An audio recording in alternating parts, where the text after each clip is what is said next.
Estava misturando mel no meu chá quando o telefone tocou. Número privado.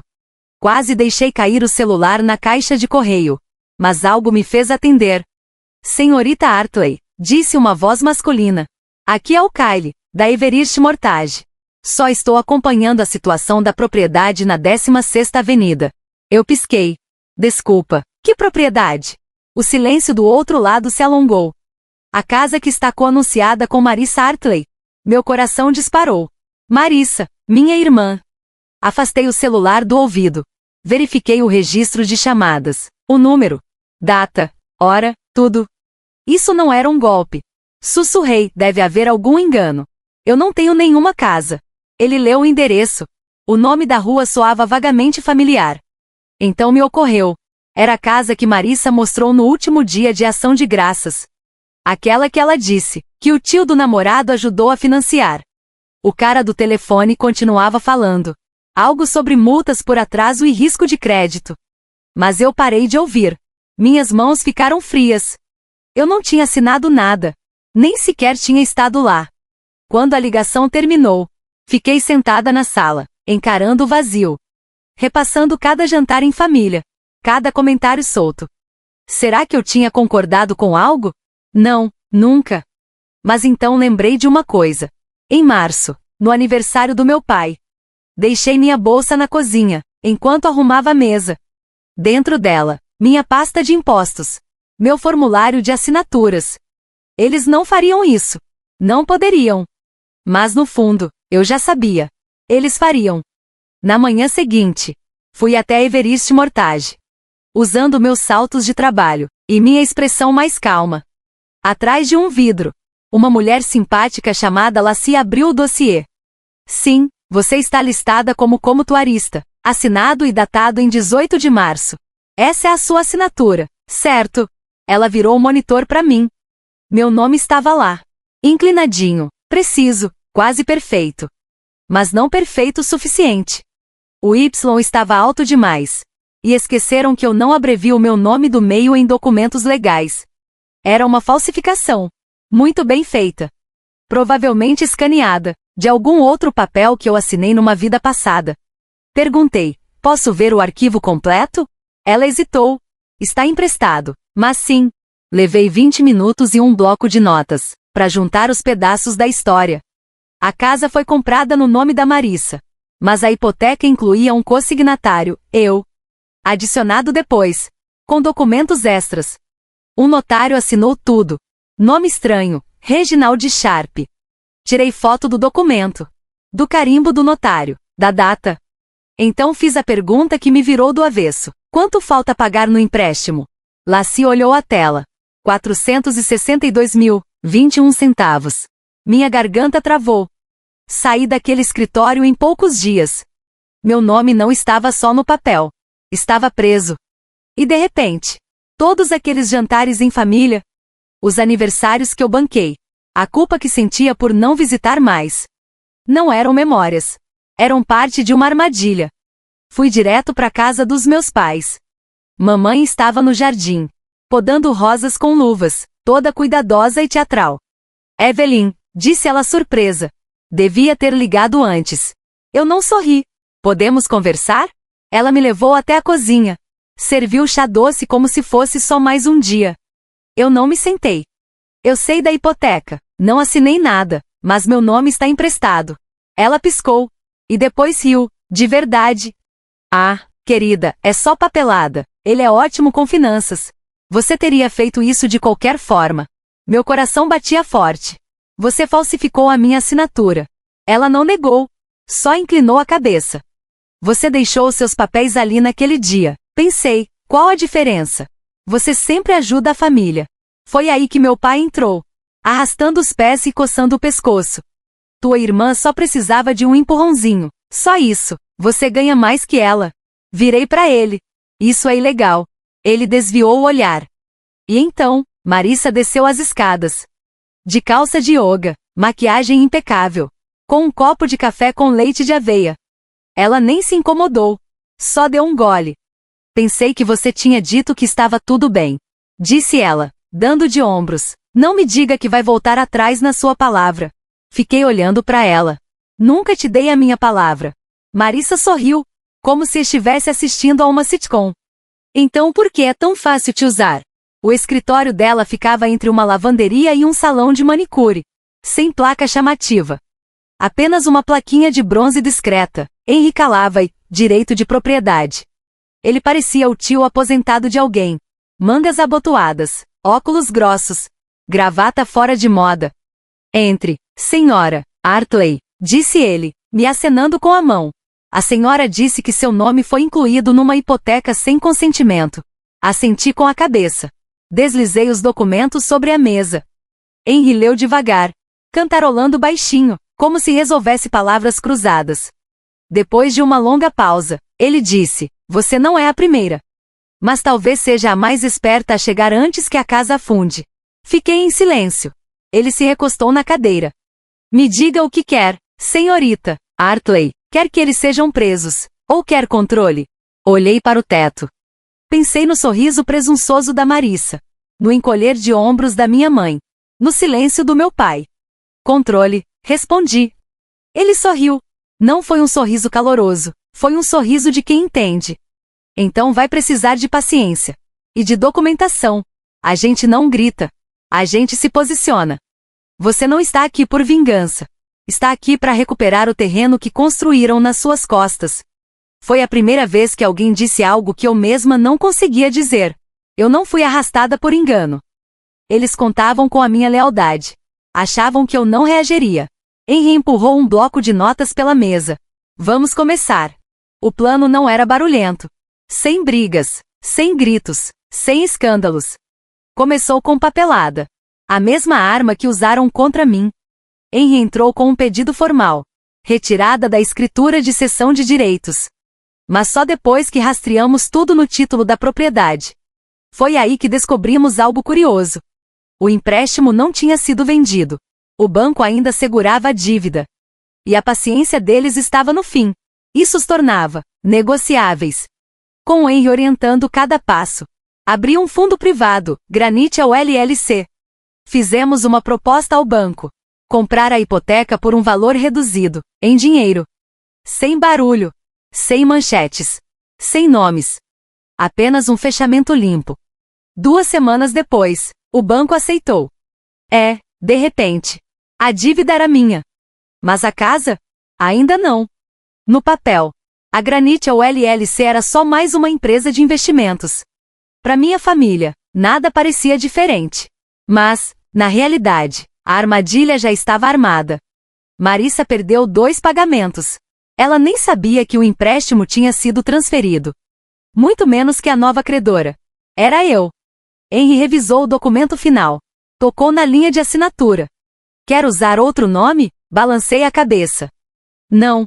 Deixe eles verem quando for importante. Dessa vez, eu não estava limpando a bagunça. Eu estava preparando as consequências. Não liguei para eles. Não avisei. Eu simplesmente esperei. Marissa perdeu o 3º pagamento. O período de carência acabou. E então, discretamente, foi emitida uma notificação de inadimplência. Pela Granite LLC, com a minha assinatura. Na mesma semana, minha mãe me mandou uma mensagem. Uma foto de uma tábua de frios e taças de vinho. Queria que você estivesse aqui, escreveu ela. Fiquei olhando para aquela imagem. A mulher que falsificou meu nome. Agora agia como se fôssemos melhores amigas. Respondi com um emoji sorridente. E arquivei a mensagem. Caso precisasse dela depois. Foi aí que começou. Numa tarde de quinta-feira, recebi uma mensagem de voz da Marissa. Sem saudação. Só, oi, acho que tem algo estranho com a empresa do empréstimo. Acho que venderam ou sei lá. Pode verificar aí para mim? Eu não respondi. Depois disso, veio o e-mail do meu pai. Um e-mail formal e desajeitado. Como se ele estivesse escrevendo para um gerente. Evelyn, se souber de algo sobre mudanças na empresa de crédito, por favor, nos avise. Estamos preocupados com o refinanciamento. Nosso refinanciamento? Encaminhei pro Henry e fui fazer chá. Quando o aviso de desocupação chegou na porta deles, minha mãe finalmente ligou. A voz dela estava fina, frágil, ensaiada. Só precisamos de tempo, disse ela. Deixei o silêncio se estender. E então respondi: você precisava de tempo antes. Ou depois de assinar o meu nome. Ela tentou chorar. Eu não cedi. Isso não é pessoal, Evelyn. Você ainda é da família. Não, respondi com gentileza. Sou a credora. No fim de semana, recebi um e-mail da corretora da Marissa. Ela estava tentando anunciar a casa. Minha garantia. Mas ela não sabia que a escritura tinha condições anexas. A venda fracassou em 48 horas. Depois veio o insulto final. Lohane me convidou para um jantar em família. Disse que era para esclarecer as coisas. Respondi: claro, eu levo a sobremesa. O que eu estava levando, de verdade, era a escritura da casa. E um notário, esperando lá fora no carro. A sala de jantar cheirava a frango com alecrim. E desespero. Lohane tinha tirado a porcelana boa. As taças de vinho estavam polidas. Velas tremeluziam como se fosse ação de graças. Mas a energia estava desligada. Meu pai mal olhou para mim. O sorriso da Marissa era forçado. Os olhos dela iam de mim pro celular. O som mais alto era dos garfos raspando os pratos. E o silêncio entre as frases. Esperei os pratos serem retirados. Então tirei da bolsa um envelope pardo fino. Coloquei ele na mesa, entre o saleiro e o pimenteiro. O que é isso? Lohane perguntou casual demais. Documentos atualizados, disse eu. Sobre a casa. Marissa não tocou neles. Segurou firme a taça de vinho, como se fosse um bote salva-vidas. Meu pai abriu o envelope. Leu a primeira página. Os lábios se movendo em silêncio. A voz da Lohane desceu uma oitava. O que é isso, Evelyn? Leia os documentos. Respondi. Eu sou a dona da dívida. O que significa que sou a dona do empréstimo? O que significa que vocês têm 30 dias para desocupar. Ou pagar o valor total. Marissa riu. Alta, nervosa. Você não faria isso.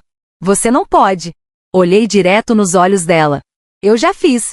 Ela se levantou, derrubando a cadeira. Isso é traição. Eu nem pisquei. Não, foi o que vocês escolheram. Eu só assinei melhor. Gritos. Meu pai murmurando sobre família. Lohane sussurrando que eu era cruel. Levantei-me. Empurrei a cadeira. E deixei uma caixa embrulhada no balcão. Aqui está a sobremesa. Torta de pêssego. Aquela que você dizia que eu fazia doce demais. Virei-me para ir embora. Lá fora, o notário me esperava. Num carro preto, motor ligado. E pela primeira vez em meses, eu sorri. Estava quase na porta, quando Marissa sibilou. Você sempre achou que era melhor do que a gente. Virei devagar. Não. Achei que era útil para vocês. E fui. Lohane cruzou os braços. As pérolas apertadas contra o pescoço. Nós somos seus pais. Fizemos o que tínhamos que fazer. Para mim? Para mim. Não. Fui até o aparador. Peguei a pasta que ninguém tinha tocado. Vou simplificar. 3 opções. 1. Paguem a hipoteca inteira para minha empresa. 2. Desocupem o imóvel em até 30 dias. 3. Processem. O que, garanto, não vai funcionar. Tenho registros de cartório. Assinaturas falsas sobrepostas. E gravações de chamadas. Meu pai tentou falar. Levantei a mão. Isso não é um debate. É uma transação. Marissa se jogou em cima da pasta. Como se pudesse rasgá-la com as próprias mãos. Você não pode fazer isso comigo. Eu tenho uma carreira. As pessoas me seguem. Então conte a verdade, disse eu. Diga a elas como você roubou o meu nome, sua irmã, para financiar o estilo de vida que planejou. Silêncio. Aquele silêncio que zune nos ouvidos. Coloquei a mão na bolsa. Tirei um novo contrato. Coloquei-o em cima da mesa. Opção 4, disse eu. Assinem essa transferência voluntária, e eu deixo vocês alugarem a suíte de hóspedes. Pelo preço de mercado. Sem consulta de crédito. Sem necessidade de fiador. Marissa olhou pro contrato, como se ele pudesse morder. As mãos de Lohane tremiam. Foi o pai quem falou. Pela primeira vez. Por que você está fazendo isso? Olhei direto nos olhos dele. Porque todos vocês achavam que eu não teria coragem. Apostaram no meu silêncio. No meu senso de dever. Na ideia de que eu protegeria o nome da família, antes de proteger a mim mesma. Inclinei-me para frente. Vocês usaram o meu nome como se fosse descartável. Agora ele é o único nome na escritura. O notário bateu uma vez na porta. Abri. Assenti com a cabeça. Ele entrou com a pasta na mão. Lohane parecia doente. Marissa saiu correndo pro corredor, resmungando palavrões. O pai apenas se sentou, devagar, como se o peso do corpo tivesse dobrado. O notário organizou os papéis na mesa. Quem assina primeiro? Perguntou. Olhei em volta. Ninguém se mexeu. Recolhi os documentos. Coloquei de volta no envelope. Entreguei para o notário. Eles vão ligar quando estiverem prontos, disse eu. Mas não vão. Ainda não. E então eu saí. Os saltos ecoando no chão de madeira, como marteladas. Na manhã seguinte, enviei um único e-mail. Assunto: processo final. Anexos: cópias digitais do processo de execução hipotecária. Prova de transferência de propriedade. Áudios. Declarações autenticadas. Em 24 horas, Henry me encaminhou uma resposta do cartório. A casa, agora estava 100% no meu nome. Sem brechas. Sem apelações. Sem mais fingimentos. Alguns dias depois, recebi uma ligação de um jornalista local. Senhorita Hartley, estamos investigando fraudes imobiliárias. Seu caso foi citado num seminário de formação. Recusei a entrevista. Isso não foi uma batalha pública. Foi um ataque cirúrgico. Justiça limpa. Silenciosa. Sem necessidade de aplauso. Marissa postou uma indireta no Instagram. Disse que foi traída por alguém que nunca entendeu o que é legado. Não marcou ninguém, mas a mensagem era óbvia e irrelevante. Eu não rebati. Não expliquei. Apenas guardei tudo. PDFs, áudios, gravações de tela. Tudo numa pasta protegida por senha. Nome da pasta: seguro. Quando Lohane tentou me culpar por e-mail, respondi com uma única frase. Você me ensinou a ficar calada. Eu só aprendi a tornar isso permanente. A verdade? Eu não destruí ninguém. Eles se autodestruíram. E deixaram um rastro de papel assinado por eles mesmos. 3 semanas depois, a casa estava vazia. Não lutaram pelo despejo. Não responderam ao aviso final. Simplesmente, sumiram. Marissa se mudou para uma casa alugada. 2 cidades mais adiante. Lohane ficou em silêncio. Meu pai nunca ligou. E eu não corri atrás de nenhum deles. Em vez disso, liguei para o Henry. Passei novas instruções. Íamos renomear o fundo. A Granite LLC agora teria um novo nome. Fundação Lena Hartley. Em homenagem à minha avó. Aquela que minha mãe apagou das fotos da família. Aquela que me ensinou a equilibrar um talão de cheques. A esconder dinheiro de emergência no sutiã. Aquela de quem ninguém falava, porque se recusou a ser obediente. Agora, cada centavo de aluguel daquela casa iria para o nome dela. Para um fundo de bolsas de estudo, para mulheres de primeira geração na área financeira. Evelyn Hartley. A de confiança. A irmã entediante. A mulher que eles achavam que nunca iria reagir. Acabou de transformar sua traição em algo dedutível no imposto de renda. Legado. Esse era o valor justo para mim. Não vingança. Não raiva. Não despeito. Eles usaram minha assinatura, como se não fosse nada. Eu transformei esse nada em patrimônio. Tanto em valor de mercado, quanto em valor moral. E quando tranquei a porta da frente, pela última vez, não me senti vitoriosa. Eu me senti em paz. Como um livro de contas fechado, sem dívida. Não fiz festa. Sem champanhe. Sem post nas redes sociais. Sem grandes revelações.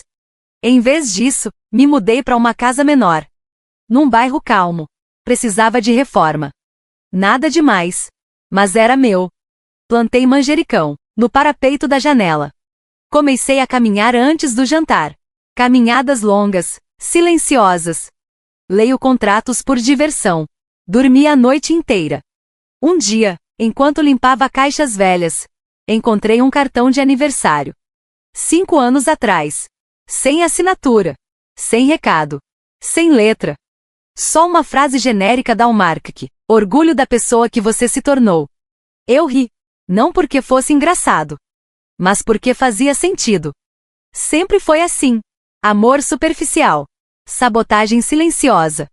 Mas eu não estava mais com raiva. Eu tinha superado a versão de mim que precisava da aprovação deles. A mais forte, não era mais barulhenta. Ela não gritou, não chorou, não implorou para ser ouvida.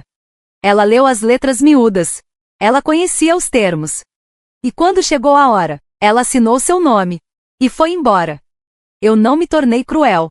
Eu me tornei precisa. E a cada passo silencioso que dei, deixei para trás os velhos papéis. A filha boazinha. A resolvedora de problemas. A amortecedora emocional. Diziam que eu era calada demais. Séria demais. Acontece que o silêncio foi minha arma mais afiada. Porque quando finalmente falei, foi com ação. E nessa fala, não havia espaço para pedidos de desculpas. A grama estava alta. Fiquei na beira do quintal, onde antes chamavam de casa da Marissa. Agora, a escritura dizia o contrário. Com uma trena na mão, fui marcando o perímetro da casa. Cada clique media a distância. Mas para mim, marcava outra coisa. Limites. Do tipo que nunca me deram. Do tipo que eu precisei desenhar sozinho. Na cerca dos fundos, parei. Olhei pro campo atrás da casa. Silencioso. Aberto. Intocado. Um símbolo de tudo que eu tinha recuperado. Não. Eu não pus fogo na casa. Não joguei ninguém na rua. Dei opções. Dei termos. Eu segui as regras. Mesmo quando eles não seguiram. Porque o poder não está no caos. Está no controle. Colocaram meu nome em algo, sem perguntar. Então, eu não pedi nada. E retirei tudo. No fim, não era sobre dinheiro. Nem sobre a casa. Era sobre, finalmente, me escolher. Sem pedir desculpa. Sem estardalhaço.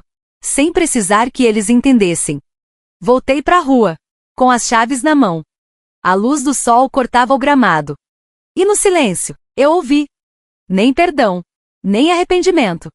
Apenas o som da paz. Construíram aquela casa, com assinaturas roubadas. Eu recuperei, com silêncio. E tracei os limites da propriedade, com o meu próprio nome.